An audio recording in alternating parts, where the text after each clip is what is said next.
Ta leƙo ta koma, Gwamna Zulum ya janye Ungoshi daga jerin sunayen kwamishinoni. Gwamnan Borno Babagana Umar Zulum ya janye sunan Dr. Ibrahim Yusuf Ungoshi a matsayin kwamishina. Mai magana da yawun gwamnan, Malam Isa Gusau, shi ne wanda ya sanar da hakan a wata sanarwa da ya fitar ranar Asabar. Ya bayyana cewa adadin waɗanda aka naɗa a matsayin kwamishinoni ya ragu daga 18 zuwa 17.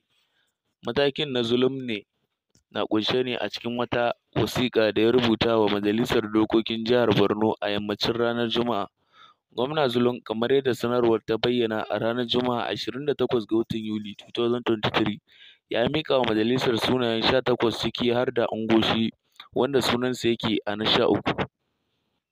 Mataimakin Shugaban ƙasa Kashim Shettima ya tabbatar wa 'yan Najeriya, musamman mazauna ƙasar Rasha, cewa ƙasar ƙarƙashin gwamnatin Shugaban ƙasa Bola Ahmed Tinubu za ta samu canji mai kyau da kuma ci gaba.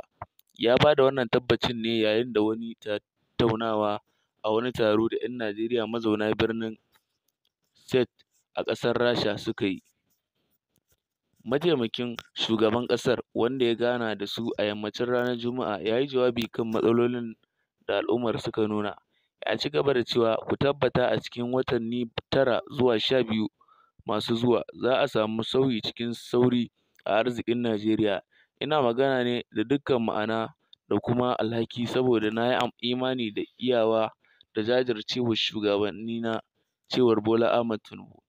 A cewar wata sanarwar da daraktan yaɗa labarai na ofishin mataimakin shugaban ƙasa, Olusola Abiola, ya fitar ranar Asabar, ya ce Shettima ya yi magana game da lokacin da ƙoƙarin da gwamnatin ke yi na sake farfaɗo da tattalin arzikin ƙasar.